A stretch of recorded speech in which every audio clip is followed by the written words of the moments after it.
अस्सलाम वालेकुम नाजरीन, न्यूज़ ब्रेक विद मियां अकील के साथ आज आपकी खिदमत में एक मरतबा फिर हाजिर हूँ। नाजरीन, बल्ले का निशान सबसे अहम खबर, सबसे बड़ी खबर आजकल हर कोई डिस्कस कर रहा है कि बल्ले का निशान पाकिस्तान तहरीक इंसाफ को मिलेगा या नहीं मिलेगा। आज इससे वीलॉग का आगाज़ करेंगे। पाकिस्तान तहरीक इंसाफ को बल्ले का निशान दिया जाए, ये फ़ैसला पेशावर हाई कोर्ट की जानिब से कल दिया गया था और साथ ही इलेक्शन कमीशन को ये डायरेक्शन दी गई थी कि फ़ौरी तौर के ऊपर पाकिस्तान तहरीक इंसाफ को जो है वो उसके हवाले से जो है कागजी कार्रवाई पूरी करके उसको बल्ले का निशान दिया जाए। लेकिन इलेक्शन कमीशन ऑफ पाकिस्तान ने आज भी बल्ले का निशान पाकिस्तान तहरीक इंसाफ को नहीं दिया। बिल्कुल उसी तरह जब इससे पहले भी पेशावर हाई कोर्ट ने इलेक्शन कमीशन के फ़ैसले को मुअत्तल कर दिया था, तो उस पर इलेक्शन कमीशन फॉर पाकिस्तान ने पहले तो उस बल्ले के निशान को के अमल को लटकाया। 2-3 दिन इजलास होते रहे, फिर अल्टीमेटली उसके हवाले से पेशावर हाई कोर्ट के अंदर एक इंट्रा कोर्ट अपील दायर कर दी। लेकिन पेशावर हाई कोर्ट का कल का फ़ैसला बड़ा वाज़ेह था। आज उसके ऊपर इलेक्शन कमीशन को जब वो फ़ैसला सर्टिफाइड कॉपी दी गई, तो इलेक्शन कमीशन ने फ़ैसला किया कि फ़ौरी तौर के ऊपर सुप्रीम कोर्ट ऑफ पाकिस्तान में इस हवाले से अपील दायर की जाएगी। अब इलेक्शन कमीशन की फुर्ती उन्होंने दिखाई, फ़ौरी तौर के ऊपर आज ही जो है वो अपील दायर करने की कोशिश की। अपील के ऊपर एतराज़ात लग गए, अपील जो थी वो एतराज़ात के साथ वापस हो गई। उस अपील के हाल आप देख लीजिए जल्दबाज़ी के अंदर कि जनाब उसका जो इंडेक्स लगाया गया था वो इंडेक्स भी सही नहीं लगा, जो उसके अंदर सफ़ात लगाए गए थे वो सफ़ात भी डिम थे, और जिसकी वजह से इलेक्शन कमीशन की अपील को एतराज़ात के साथ वापस कर दिया गया। अब उसके बाद दोबारा फिर इलेक्शन कमीशन ने भागम दौड़ के अंदर दोबारा उन एतराज़ात को दूर किया, जो सफ़ात थे, जो नकूल थी, जो कि डिम थी, जो पेजेस डिम थे, उन पे सफ़ात को दोबारा फ़ोटोकॉपीज़ करवाई गई, इंडेक्स दोबारा बनवाया गया और उसको भाग दौड़ कर आखिरी लम्हात में सुप्रीम कोर्ट के स्टाफ से ये दरख्वास्त की गई कि जनाब फ़ौरी तौर के ऊपर इस दरख्वास्त को जो है वो दायर करना लाजमी है। इसलिए इस दरख्वास्त को दायर करने के लिए हमें चंद लम्हे, जो एक आधा घंटा सुप्रीम कोर्ट के वक्त से ज़्यादा है वो दिया जाए। तो जिस पर यह दरख्वास्त जो है एतराज़ात दूर करके दोबारा दायर की गई। अब तक इलेक्शन कमीशन की दरख्वास्त जो है वो समाअत के लिए मुकर्रर तो नहीं हुई, लेकिन पाकिस्तान तहरीक इंसाफ यहाँ पर इलेक्शन कमीशन से बाजी ले गई। बाजी कैसे ले गई? पाकिस्तान तहरीक इंसाफ ने भी दूसरी जानिब बिल्कुल उसी तरह फुर्ती दिखाई और इलेक्शन कमीशन के ख़िलाफ़ तौहीन अदालत की दरख्वास्त दायर कर दी पेशावर हाई कोर्ट के अंदर। उस दरख्वास्त के अंदर मौक़िफ़ ये अपनाया गया कि जनाब इलेक्शन कमीशन ने पेशावर हाई कोर्ट के हुक्म की खिलाफ वर्जी की, तो उस पर अमल नहीं किया और पाकिस्तान तहरीक इंसाफ को बल्ले का निशान नहीं दिया जा रहा। 13 तारीख को बल्ले के निशान जो है वो दिया जाना चाहिए लाजमी, उससे पहले पहले, ताकि मैं जो उनके टिकट तकसीम का जो मरहला है वो मरहला जो है वो खुशउसलूबी से किया जा सके। तो अब पेशावर हाई कोर्ट से ये ख़बर ज़रूर आ रही है कि पेशावर हाई कोर्ट ने उस दरख्वास्त को कल जुमे के रोज़ समाअत के लिए मुकर्रर कर दिया है। पेशावर हाई कोर्ट के जस्टिस वक़ार और जस्टिस शकील अहमद उस दरख्वास्त के ऊपर समाअत करेंगे। और नाज़रीन, मैं ये भी बताता चलूँ आपको, तौहीन अदालत की दरख्वास्त के अंदर इलेक्शन कमीशन को सुना नहीं जाएगा, सिर्फ़ इलेक्शन कमीशन के लिए अहकामात जारी किए जाएंगे कि भाई आपको ये हुक्म दिया गया था कि बल्ला पाकिस्तान तहरीक इंसाफ को दो, आपने क्यों नहीं दिया। तो उस अहकामात के ऊपर अगर जो है वो इलेक्शन कमीशन अमल नहीं करता, तो फिर इलेक्शन कमीशन के ख़िलाफ़ तौहीन अदालत की कार्रवाई की जाएगी।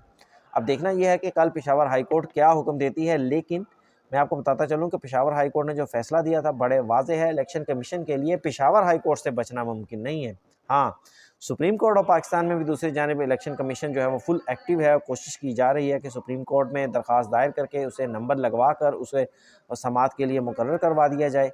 अब सुप्रीम कोर्ट ऑफ पाकिस्तान देखते हैं कि उस दरख्वास्त के ऊपर समाअत के लिए कल उसको मुकर्रर करती है या नहीं मुकर्रर करती। अगर सुप्रीम कोर्ट मुकर्रर नहीं करती, तो इलेक्शन कमीशन के लिए बड़ा मुश्किल हो जाएगा कि वो पेशावर हाई कोर्ट के फ़ैसले से इन्हराफ करे और बल्ला पाकिस्तान तहरीक इंसाफ को ना दे।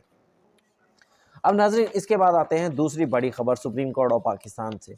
वो है जस्टिस मज़ाहर अली अकबर नकवी। हम सब जानते हैं कि जस्टिस मज़ाहर अली अकबर नकवी ने अपने ओहदे से इस्तीफ़ा दे दिया था। जस्टिस मज़ाहर अली अकबर नकवी के इस्तीफ़े के बाद आज हम सब इस बात की तवक्को कर रहे थे कि उनके ख़िलाफ़ जो कार्रवाई है वो कार्रवाई ख़त्म हो जाएगी, लेकिन ये कार्रवाई ख़त्म नहीं हुई। आज की कार्रवाई का आगाज़ कुछ यूँ, अहवाल कुछ यूँ है। 2:30 के करीब जब कौंसल का आगाज़ किया गया, तो सबसे पहले जस्टिस एजाज़ुल एहसन ने ख़ुद को इस कार्रवाई से अलग कर लिया। मज़ार लगता यूँ है कि जस्टिस एजाज़ुल एहसन का मौक़िफ़ ये है कि जस्टिस मज़ार अली अकबर नकवी के ख़िलाफ़ ये कार्रवाई नहीं हो सकती। दूसरी जानिब दूसरी ओपिनियन ये है कि जस्टिस एजाज़ुल एहसन ने इस कार्रवाई में इसलिए शामिल नहीं हुए कि वो अपनी हतमी राय दे चुके थे। अब ये दो आरा जो हैं वो सामने आ रही हैं। लेकिन बहरहाल उसके बाद कौंसल दोबारा तश्कील दी गई। जस्टिस मंसूर अली शाह को कौंसल में दोबारा शामिल कर लिया गया और कौंसल की कार्रवाई दोबारा हुई। अब चीफ जस्टिस काजी फ़ायज़ ईसा जब दोबारा आए तो उन्होंने सबसे पहले कहा कि देखें, ये कार्रवाई जो है अब जज को हटाने के लिए जो थी वो तो ख़त्म हो गई। अब मामला सुप्रीम कोर्ट ऑफ पाकिस्तान की साख का है। जज के ऊपर इल्ज़ामात लगाए गए हैं। जज साहब ने इस्तीफ़े के अंदर जो अल्फाज लिखे उनसे लगता यूँ है कि जज साहब ने दबाव के तहत ये इस्तीफ़ा दिया। अब जो दबाव किस तरह का था, अगर था, तो जस्टिस मंसूर अली शाह ने कहा कि अगर इस्तीफ़े को हम गौर से पढ़ें तो ऐसा लग रहा है कि कोई ड्रैकोनियन लॉ, कोई काला कानून है जिसके तहत जज साहब के ख़िलाफ़ कार्रवाई होने जा रही थी। तो फिर चीफ जस्टिस काजी फ़ायज़ ईसा ने मज़ीद ये भी कहा कि कौंसल को जस्टिस मुज़ाहिर अली अकबर नकवी अपना जवाब भी दे चुके थे। कौंसल उनको शोकॉज़ नोटिस दिया, शोकॉज़ नोटिस के मामले में वो अपना जवाब भी दे चुके थे। अब कौंसल उन जवाबात का जायज़ा लेगी और अगर मुमकिन हो तो नकवी साहब भी हमें इस मामले के अंदर जो है वो मुआवनत कर सकते हैं अगर वो चाहें तो।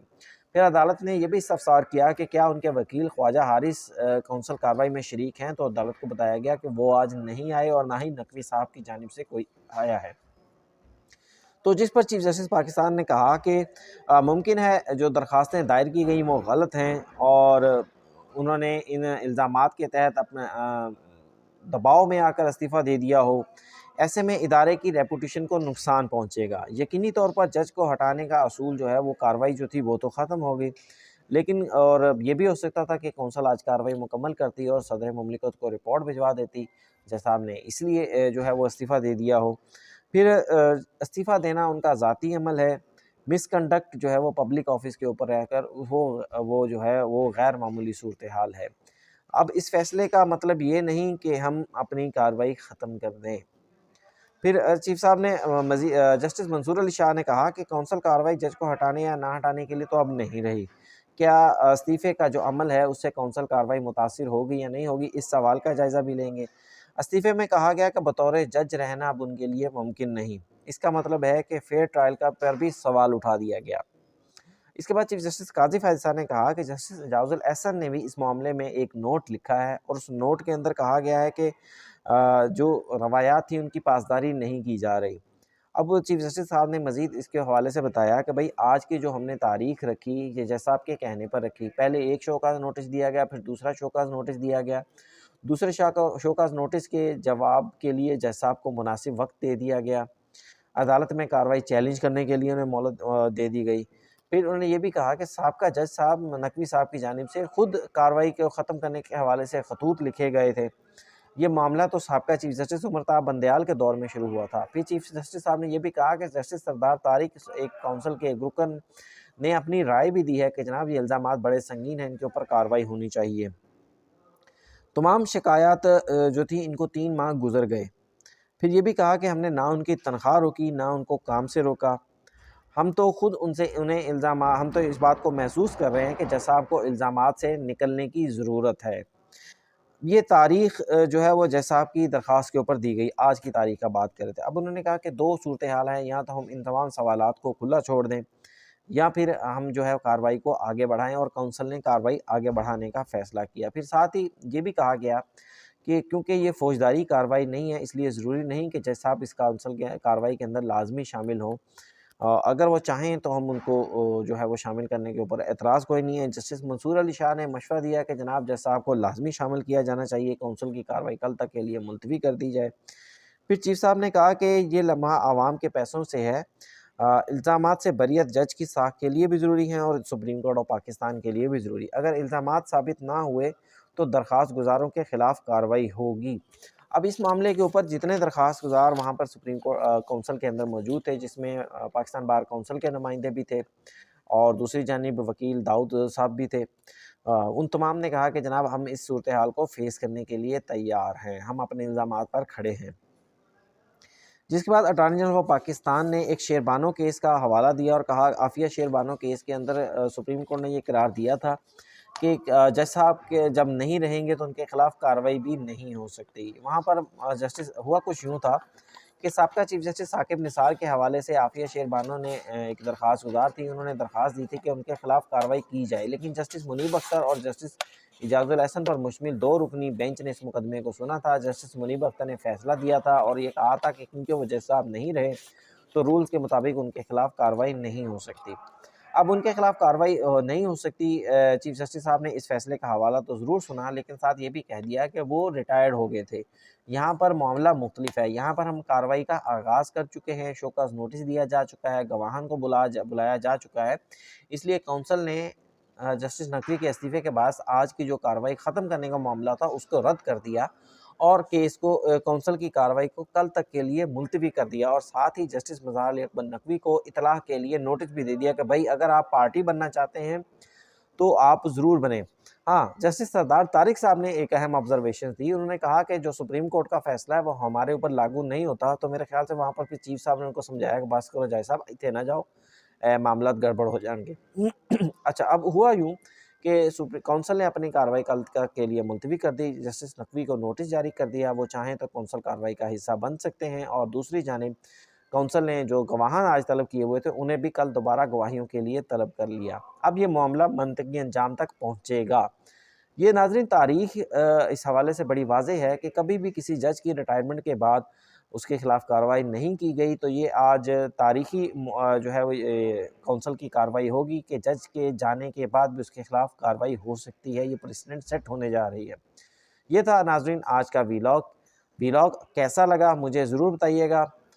इस हवाले से आपकी आरा का मुंतज़िर रहूँगा। कमेंट्स कीजिएगा, प्रोग्राम को लाइक कीजिएगा, चैनल को सब्सक्राइब कीजिएगा और मुझे दीजिए इजाज़त। अल्लाह हाफ़िज़।